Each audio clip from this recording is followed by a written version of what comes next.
Hola! Hallotjes everybody! It is Lalaine and welcome back to my channel. Yes, I'm sitting in a different area right now because the books moved to my small Harry Potter bedroom. But first and foremost, Happy New Year to everybody and the best wishes for this year. Make 2020 your best one yet. And without further ado, let's get on to the video. So in today's video, I want to talk about the most disappointing books of 2019. I do have to say that there were also audiobooks that I disliked, but I did not write them down. I just deleted them and I have no clue what the books were. So I just only have 5 books that I just want to share with you that I was just not really happy with. So if you haven't subscribed to my channel, then please feel free to do so, and don't forget to like this video, and let's get on to the books now. So the first book that I was very disappointed with was My Dark Vanessa by Kate Elizabeth Russell. I got an advanced copy. The copy before it's going to be released, I think it's released right now because I saw more people reading it on Instagram and I really wanted to read this. This is a story about a young woman who's almost forced to look back at a relationship that she had when she was in college. In 2019, the Me Too movement really got a big platform and people spoke out about all the horrible things that they have encountered and really called people out. So this book is based on that topic. Our main character, Vanessa, is a quiet, I think almost introverted girl who went to college and she fell in love with her teacher. Now years later, another student at the same college is calling out the same teacher that Vanessa had a crush on, and she saw this as the love of her life, the most amazing thing that ever happened to her, and she is still cherishing it till this day. She is still having contact with that same teacher, but the other girl is calling him out and stated that she's raped by that teacher. So Vanessa now has to rethink what happened back then. Did he actually rape me? I really wanted to read books about this topic because I think it's super important to talk about these horrible things that people have to encounter every single freaking day. It can be at work, it can be by your friends, it can be by strangers. It happens all the goddamn time, and I think we should speak up about it and share our stories. So I really wanted to read this, but when I was reading it, oh my god, I was so irritated with our main character, Vanessa. The thing that irritated me the most was that when the teacher didn't give her attention, like first and foremost, she knew whatever was happening between them was wrong, even though real stuff didn't really happen yet. Like they made moves, but they didn't like kiss or touch or whatever, but she already was like, he's interested, and he was probably also like, she's interesting.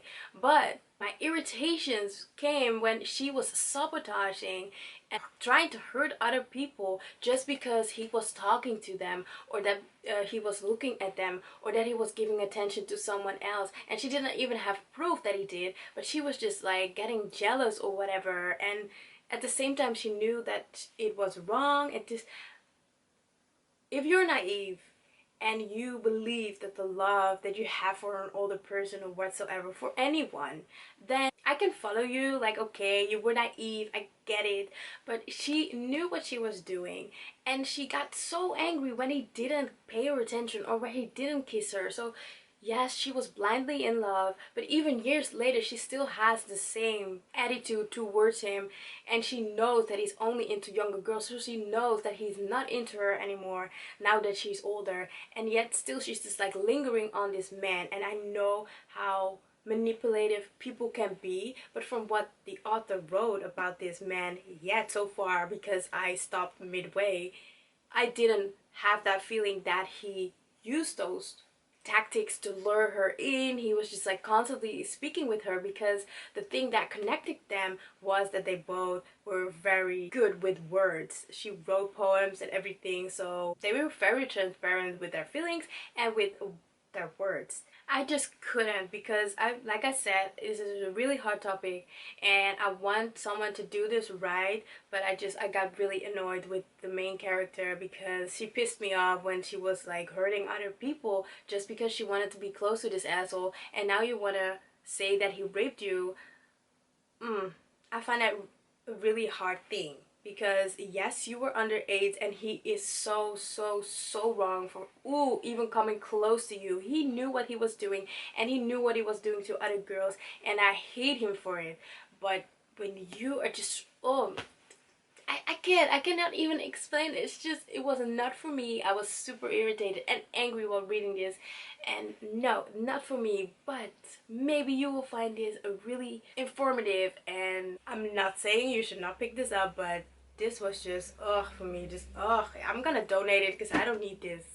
Then we have another book, and it is The Assistant by, let's see, S.K. Tremaine, and it is also an advanced copy, and it is about a young woman who is living in her friend's apartment, and they have this system. It's almost the same as like Alexa, which I also found very creepy, like Google Alexa and it, no, not for me. Also with like the credit card, your paying card on your phone, I can't with those things.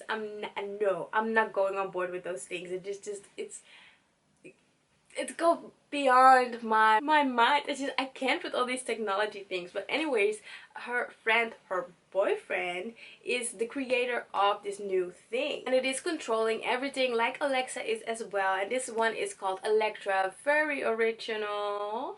But something terrible happened in the youth of our main character, and somehow this assistant thing, this Electra, knows what is happening. So from, oh, the weather is she goes telling you what the weather is, to, I know what you did to that boy. Ugh, super creepy. So you would think like, oh my god, this is going to be an exciting thriller, but it was not exciting for me, and I think I already know who did it. So yeah, no, not for me. If you want a thriller about electronics, please read it, but it was not for me. It's just, it's also gonna go just ugh. A thriller for me should be like exciting and give me details and mystery things, but if you're gonna over explain everything, I'm not really interested. And if it's going to take a really long time for something really bad to happen, then I'm just like, is this a thriller or just writing about someone's life? Like, give me the good stuff. So since I moved part of my books here and a part in my living room, I have no idea where this book is, but it is Vampire Kiss by Eyre something. I will leave her name in the screen. And I was so ready for this book because I had this book on my shelves, I think, for 10 years now, and it's about a girl who lives in a city called Doleville, and everybody's just plain and boring, and she's like the god girl of the city. But then there's this mansion that is creepy and no one is living there, and then all of a sudden a family who looks like vampires is living there, and she's just like in love with whatever she's seeing, and she's like, that is going to be my boyfriend because they have a son and he's for me. So I was really ready to just enjoy myself and laugh out loud because the author is a comedian. But the thing that the author did was give the funny voice to a bully, and then not have our main character have good comebacks. She had comebacks, but they were like bleh, bleh, bleh. And I was like, as a comedian, you could have come up with this or with that. I was just, while reading it, I was thinking of ways that she could have made me laugh out loud with comebacks, and she just missed something there. And then towards the ending, it was also just, oh, cringe-worthy. So yeah, I believe, and I know now why I left it on my shelf for almost 10 years, but I'm trying to read what is actually on my shelf before I'm gonna dodge books out or keep them because I love them. But yeah, sometimes you should not give old books a try. If you just haven't read anything, maybe you should get rid of it, because this was a waste of my time. It's just, it was not going anywhere. Then again, where is the physical copy? Oh, my physical Paulo Coelho books, but the one that I want to talk about, I can't find anymore. But we're gonna talk about Hippie by Paulo Coelho, and this really hurts me in so many ways because he is my all-time favorite author.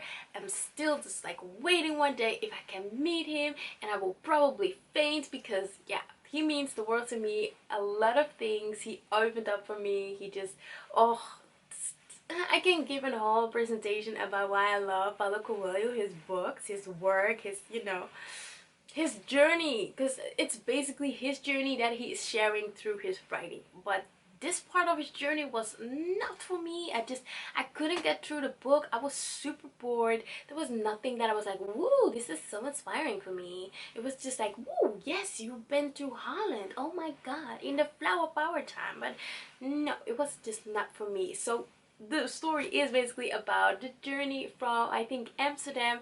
People are going to Nepal. They're going somewhere at the other side of the world, but they're gonna do it through a van, through moving with a van and with different kind of people. And you would think that this encounter is going to bring out amazing stories and love and getting to know each other, and just, yeah, it was just not for me. Maybe you're into a hippie story, but no thank you. Just, oh, and it hurts my soul really bad, because if someone is your favorite author, you want to love all of their work, and I can't stand behind this one. I just can't. And the last book that I want to talk about is Girls with Sharp Stick by, I will leave the name on the screen. I told you already in one of my previous videos that the narrator was just like, oh my god, which I found very annoying. So like I already said, a narrator can make or break a story if they, oh my god, if their voice is like or super boring and monotone, the story is not gonna go anywhere. And I don't know how you can pick someone like that for your story. If you want your stories to come alive, and I think that's what we also loved as kids, when we would go to bed and our parents would like really go into their stories, or a nanny. I don't know, maybe you grew up with a nanny, but I grew up with my parents putting me to bed and reading to me.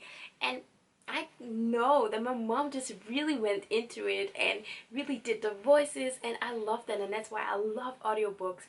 But some narrators are just like, ugh, ugh, ugh.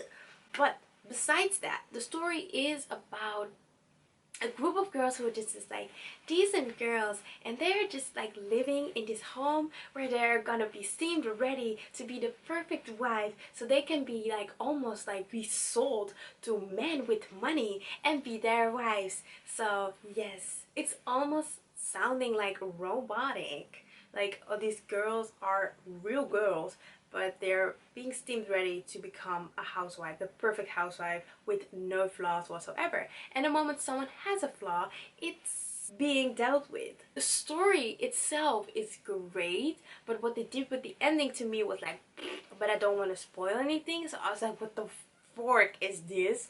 And and yeah, like I already said, the narrator just really ruined it for me. So never ever again.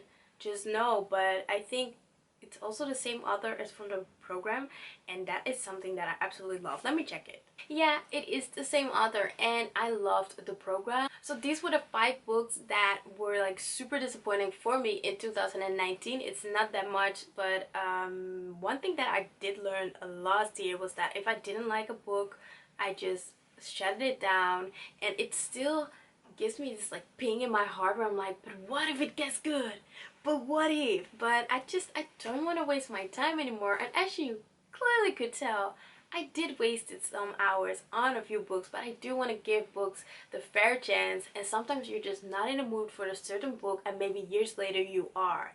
But for some books, it's not my cup of tea, and you should be able to just let that go and be like, okay, this is not for me, and it could be for someone else, and that's why donating exists. So I'm just gonna donate these books. I hope someone else is going to be very happy with them and just really enjoy them, because I think books should be enjoyed by every single freaking person on this planet. And yeah, I'm just really curious of what books you were very disappointed by in 2019. So please let me know in the comment box down below, and I will see you in my next, and that will be like the best books of 2019. So thank you all for watching. Bye.